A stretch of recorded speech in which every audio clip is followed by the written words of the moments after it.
Hello বিয়ার্স, আশা করি আপনারা সকলে ভালো আছেন। আমি সাথে আছি ইসমাল হোসেন, দেখছেন ইসমাল মিউজিক সেন্টার। তো আজকে আমরা একটা ওয়াজ মাহফিলে যাইতেছি ভিডিও করার জন্য। তো এখন প্রায় রাত 10টা বাজে। তো আমার বাড়ির কাছ থেকেই কিন্তু বেশি দূরে না। তো আমি হাইটাই রওনা দিতেছি, কারণ আমার যাইতে হাইস্টে 2-3 মিনিট সময় লাগবে। তো সামনেই আপনারা হয়তো সাউন্ড শুনতে পারতেছেন। তো আজকে এটা আমার আসলে ওয়াজের সে নভেম্বর মাসের কিন্তু চলতেছে। আপনারা দেখতে পাচ্ছেন যে ওয়াজ চলতেছে বিভিন্ন জায়গায়। তো আমার একটা চ্যানেল আছে, মানে কয়েকটা চ্যানেল আছে, আমি ওয়াজ ভিডিও করি। তো আজকে আপনারা দেখতে পাবেন নতুন ভিডিও, গোলাম রাব্বানি ওয়াজ করবেন, বক্তা ভালো। তো এখানে আমরা যাইতেছি, আপনাদেরকে দেখানোর চেষ্টা করবো। আমার সাথে কিন্তু ক্যামেরা সব কিছুই আছে, আপনাদেরকে দেখানোর চেষ্টা করব। এবং আমার সাথে আরও 2টা পিচ্চি বাহিনী আছে, আপনাদেরকে সম্পূর্ণ দেখাবো মেলায় গিয়ে। তো ধন্যবাদ সবাইকে, ভালো থাকবেন, সুস্থ থাকবেন। কোরআনের টাকা জোরে বলেন মারহাবা। আল্লাহ দানগুলো কবুল করো, বড়জনের শামিল করো। যারা মাদ্রাসাকে মহব্বত করে, কোরআনকে ভালোবেসে টাকাগুলো দিচ্ছে, আল্লাহ দানগুলো তুমি কবুল করে নাও। এই দানের বিনিময়ে কোরআনের সুপারিশ ভাগ্যে জোটায়া দিও। মরহুম শহীদুল্লাহ হাজী আল্লাহ তাআলা 500 টাকার একটা কোরআন দিয়েছে, আল্লাহ কবুল। হ্যালো এভরিওয়ান, আশা করি আপনারা সকলে ভালো আছেন। আমিও ভালো আছি। চলে আসি আজকে আমার বাড়ির পাশেই গোলাম রব্বানির ওয়াজ মাহফিল ভিডিও রেকর্ড করতে। তো এসে দেখি যে এখানে গোলাম রব্বানি চলে আসছে। তো ওনার ক্যামেরা সেটআপ দিয়ে আমি আপনাদেরকে দেখানোর চেষ্টা করতেছি। তিনি কিন্তু টাকা তুলতেছে। এই টাইমে আমি করলাম ছোট্ট একটা ভিডিও তৈরি করি, যেহেতু ইউটিউব চ্যানেল আছে ওইখানে আপলোড করব ব্লগ হিসাবে।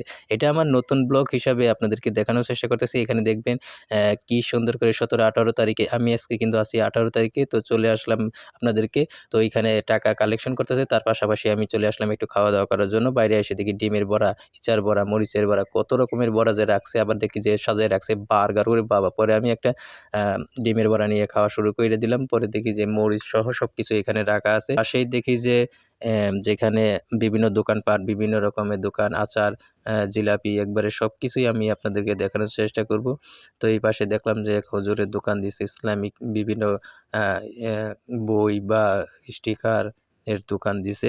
তো এর পাশেই দেখলাম যে একটা গুলো আরেকটা দোকান। তো ওই দোকানেও আপনাদেরকে দেখানোর চেষ্টা করব। এখানেও ইসলামিক যে ফুল-টুল হাবিজাবি বিভিন্ন কিছু পাওয়া গেতেছে, আপনারা দেখতেই পাচ্ছেন। তারপরে এই সাইডে আমি আপনাদেরকে দেখানোর চেষ্টা করব যে একটা আচারের দোকান। বিভিন্ন রকমের আচার, একবার দেখলেই মনে হয় যে ২ টাই আচার বাইতে নিয়ে যাই বইয়া, বইয়া খাইগা। কিন্তু আসলে তো আমি এত আচার খাই না, আর আচারের প্রতি আমার কোনো লোভ লালসাও নাই। তবে এই পাশে আবার আমি ঘুরতে আপনাদেরকে দেখানোর চেষ্টা করতেছি আপনাদেরকে যে আজকে মাহফিলে কেমন দোকানপাট হইছে। এখানে দেখি বিভিন্ন জনে বিভিন্ন কিছু বিক্রি করতেছে। আর তারপরে আমি আপনাদেরকে দেখানোর চেষ্টা করব যে এখানে দেখেন পেঁয়াজু, তারপরে আমরা যে বিভিন্ন ধরনের চা, পান, বিড়ি, সিগারেট, জিলাপি। এখানে দেখি এক ভাই জিলাপি বেচতেছে একেবারে পেঁয়াজ দিয়ে। এখানে আরেকটা দোকানে গেলাম, আমার বেচতে বলতেছে যে কিছু খাও, কিছু খাও। তো তাদেরকেও একটা ডিম ডিমের যে বড়া বানানো হয় সেটা খাওয়াইলাম। অনেকক্ষণ ধরে বলতেছে খাও, খাও, কিছু খাওয়াও। পরে আমিও খেলাম, তাদেরকে খাওয়াইলাম। এখানে দেখি যে মরিচ-টরিচ ভাত দিয়ে একবারে বিভিন্ন কিছু দেওয়া আছে। তো তাদেরকে খাওয়াইতেছি আর বলতেছি যে তাড়াতাড়ি খা, তাড়াতাড়ি খা, ওয়াজ মাহফিলে যামু।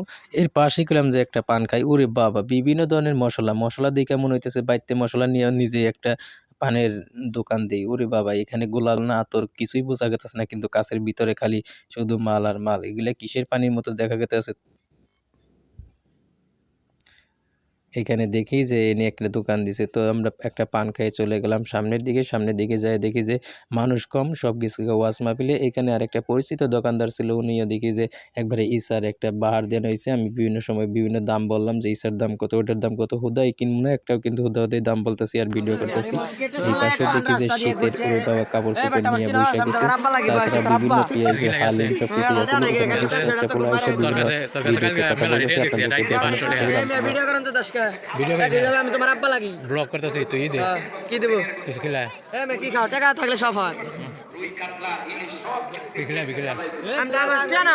আমি গরিব, তুমি এত বড় দোকানের মালিক, তুমি কিছু খিলাও। আমি খাই, এই যে দেখেন এক মাথার যদি আমাকে টেনে টেনে নিয়ে যাচ্ছে ওর নানিকে খালি ঘর, আমি বকা দিচ্ছি, আপনি রাগ করবেন না। এই যে মাথার যদি ব্লক করতেছে আমার ধরে নিয়েছে।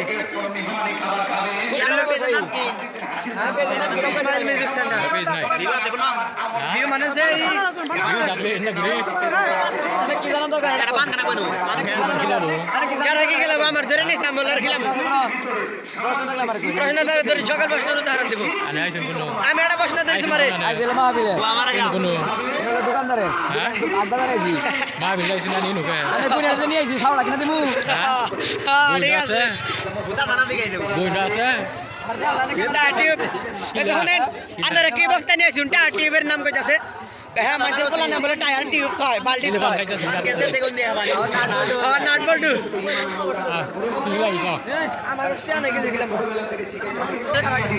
এই দেখুন আমার এই বেটা তুই আর বড় করে দিলে তোর কথা ব্লগ ঢুকাবো কিন্তু এই দেখেন এই ইসমাইল ভাই আমাদের এই দেখেন এই ইসমাইল আমাদের এখন পেয়ারা খেলাবে পেয়ারা খেলাও পেয়ারা খেলাও মা দেখা ভালো নিয়ে বাড়িতে চলে আসেন বিনা চিকিৎসায় অসুস্থতার কারণে মা মারা গেল। নিচের একটা চাকরি প্রমোশনে কয়েক বছর পরে এলাকায় এসেছেন। চিন্তা করলেন ঢাকায় মা গেল, খারাপ ব্যবহার করলাম, চাইতে তো মায়ের দরজায় মাকে ডাক দিয়া মায়ের কাছে একটু ক্ষমাটা চেয়ে নাই। আমার ভাইয়েরা রাত্রিবেলায় মায়ের দরজায় জায়গায় দেয়, মা ও মা, মায়ের বাড়ি নামের খাঁচাটা পড়ে আছে, কিন্তু খাঁচায় বসবাস করা মা আগের পাখিটা উড়াল দিয়েছে। পাশের বাড়ির কাছে ঘুম দেখে গেছে, দেখে বলে কে ভাই তুমি এত রাত্রিতে মা বাবুরে ডাক দাও। দেখে বলে চাচি আমাদের চেনেন না, আমি আব্দুল মালিক, আমার মা কোথায়? চাচি চোখের পানি ছেড়ে দেখা